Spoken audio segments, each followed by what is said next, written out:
Hi everybody, this is Dr. Michael Squires with Audiology Services of West Virginia here in Parkersburg, West Virginia, and I'm going to show you a short tutorial today on how to use the Widex Evoke smartphone app. Now this tutorial runs on a few assumptions. First is that you have Widex Evoke hearing aids that are meant to pair directly to your smartphone. Two, that you've already paired your hearing aids to the smartphone, and we have another tutorial video on how to do that. And three, that you've already downloaded the Widex Evoke app. So I will show you in real time as I go through the app. These are connected to my hearing aids right now, so I can give you some real life examples on how to use different features of the app. So we'll go ahead and open the app up.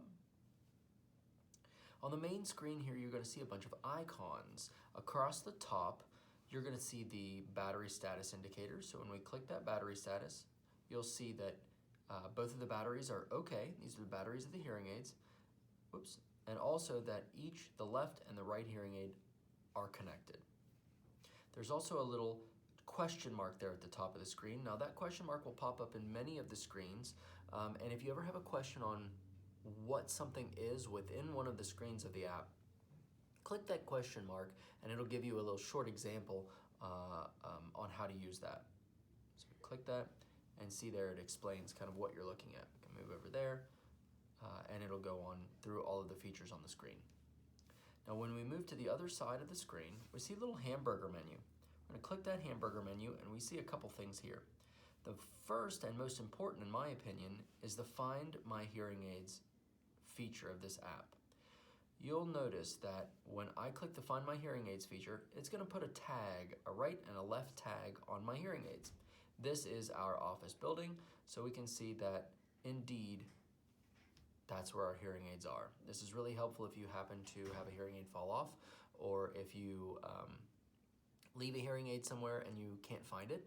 This will mark either the last location that the battery was still good, or if the battery is still running, it'll take you right up to the hearing aid. Now there's another side of that where you can do a search feature. Of course, I'm really close to my hearing aids with my phone right now, so it's not going to give us super accurate results. But if you needed to within a room find your hearing aids, it'll give you kind of a hotter or colder type of notification to let you know that you're honing in on your hearing aids in that room. So a great feature here. I've had patients use this feature successfully to find their hearing aids. One of my patients actually drove about 70 miles away from his hearing aid and drove back to the rest stop where he had left it. So we'll go back into that hamburger menu. We'll also see hearing device Bluetooth, and that is basically just how to turn the Bluetooth off in your hearing aids and disconnect them from the phone. You can also do this from your iPhone menu or by turning the Bluetooth feature off on your smartphone rather. Connection guides for the hearing aids in case you need them. Frequently asked questions about your hearing aids. Video guides, which are very helpful. Things on how to change the battery in your hearing aid. How do you turn your hearing aid on and off using the battery door, and also how to change the wax guard. We have a tutorial video on our YouTube channel on how to change the wax guard for various styles of hearing aids, so you can also check out our other video there. So we'll go back. And the last feature down here at the bottom is just some information about data sharing with the manufacturer, which helps them improve how the app is being used, as well as an about feature for the app. Now, let's get to the fun stuff. What you'll see here in this middle section is a list of my current programs, or the current programs in the hearing aid. There's a universal program that's just kind of an overall program. I use a telecoil. Our company installs hearing loop systems, which is a telecoil system. So if you're ever curious about a hearing loop system for a church or a fellowship hall or another public place like that, or even for your home, give us a call at 304-428-2403. If you're here locally, we're more than happy to help. If you're not local, we'll certainly find you some resources on how that can be made a little bit easier for you. And then you'll see here I have a program that has a star on it. And I'll show you how to create those programs. That's a personal program that I've created within the app. Come down a little bit and you'll see volume control. So I can turn the volume up, I can turn it down, put it right back in the middle. Of course, over here on the side, you'll see a little speaker with an X. That's your mute button. So when we mute those, the sound of the hearing aids turns off completely. We could turn it back on. Now, this blue button here is a sound menu. When we go into the sound menu, you'll see a couple things. There's a sound mixer that's on right now. I have music playing in the background of the phone, so I could use this as an example. When you're streaming, that is if you are streaming a phone call, if you're streaming music or YouTube videos or anything like that, you can go into the sound mixer and you can tell the hearing aids, or tell the app rather, how much or little of that streaming signal that you want to hear. In other words, if I'm streaming and I only want to hear what I'm streaming, I can push that all the way over on the sound mixer and then I can adjust my volume from there. If I'm streaming and I want to hear more of the conversation around me, I can push it all the way over to my surroundings, which activates the microphones on my hearing aids. Generally, it defaults to 50%. Okay, and then independent volume control there. So I'll back out. There's an equalizer. Now there is another feature that'll pop up here, and I'll turn my music off here in a second so I can show you that feature. But while I'm in here, I'll show you the equalizer. This equalizer gives you some manual control over the bass, mids, and treble sounds within the hearing aids.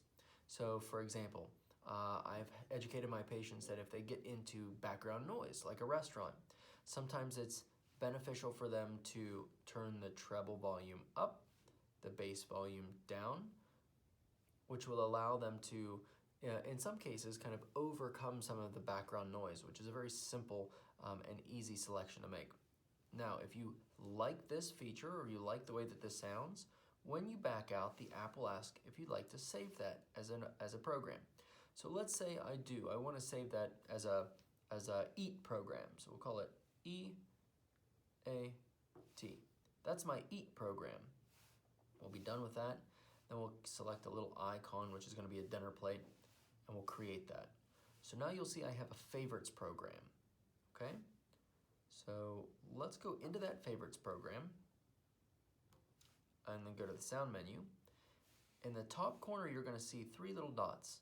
If you click those dots, there they are, you'll see you can change the name of that program, you can change the cover photo of that program, or you can view settings within that program, or certainly you can delete that program as well. Okay, so let's go ahead and delete that program because I'm not going to use it. I'll show you another way to create programs here momentarily. Let's go back in that sound menu. You've also got left and right independent volume adjustments in that sound menu. Okay, so I'm going to get rid of my music, which should take the sound mixer away. Okay, and I want to show you another feature when you turn off the music. So when you stop streaming any of the signals through the phone, you'll go back to that universal program, go back into the sound menu, and you'll see that that sound mixer has changed to what's called AutoSense Learn. We'll go into that AutoSense Learn, and this program allows you to customize a program for the environment that you are in. So let's say we're in a restaurant, and our main goal for this particular program is to enhance conversation. So we'll go to next, and then it's going to give me an A and a B comparison. So as I listen to these, it's up to me to say, you know what, I like B a lot better than A. So we'll slide it all the way over there. We'll go to next. So it's going to generate a new set of options for me. It's going to give me an A and then a B. And after I listen to both, I say, you know what, I still like B a lot better than A, but not quite as much as I did the first time. So it's a sliding scale. Go to next. So it'll give me a new set of options. I'll listen to A. I'll listen to B. I'll say, you know what, B's a lot better. Or you know what, maybe I like A a little bit better. So we'll go to next. A, B. And you can do this up to like 20 times. So once you find a sweet spot, once you get to the point in that environment where you think, yes, this is much better, you're going to hit exit. And then you can actually save that program and go through a similar process. Let's say we're going to make a new EAT program. We'll call it EAT 2. We're going to be done there. Let's just select the same icon for the sake of simplicity. Yeah, so this is our new favorite program. It's called EAT 2, and it's got a set of silverware there so we know what we're looking for. So when you get into an environment like that restaurant, you can actually just click that program and get into it. Now when you're in that program, you can go into the sound menu. You can go back up to the corner, see those three little dots again, and click on them. Now with those AutoSense Learn programs, you can do all the same things, but you'll notice you can add a location now. So I can actually geotag this location, but you have to have your location services on. So it'll prompt you to turn your location services on, and you can geotag or save a location for that particular location in that particular program. Okay, so that's an overview of how to use the Widex Evoke app. Before I forget, I want to show you the one other feature that's going to default. You have the ability to select whether you want your microphones to listen to the front, to the back, the left, or the right of your head. So if you have two hearing aids in, as an example, if you're driving in the car. Let's say I'm driving in the car and my wife is sitting to my right, and I've got road noise to the left that's interfering with my ability to communicate. I can tell my hearing aids, you know what, only listen to the right. It'll turn my left microphones down, and it'll turn my right microphones to a more sensitive setting so that I'm listening to my wife speaking to me from the right in the passenger seat, and I'm not listening to the road noise coming from the window to my left. That's just one example of how this can work. I have a lot of patients who are bikers who prefer to have them listen behind them so they can hear vehicles coming up behind them because they can actually see in front of them. So you can use this to your advantage, however it's most advantageous to you in that particular situation. When you're done with that, you can just scroll back over and go back to your universal setting. Okay, I hope this tutorial was helpful for you. If you have any questions, get a hold of us, 304-428-2403, or shoot us an email at info@hearwv.com. Thank you.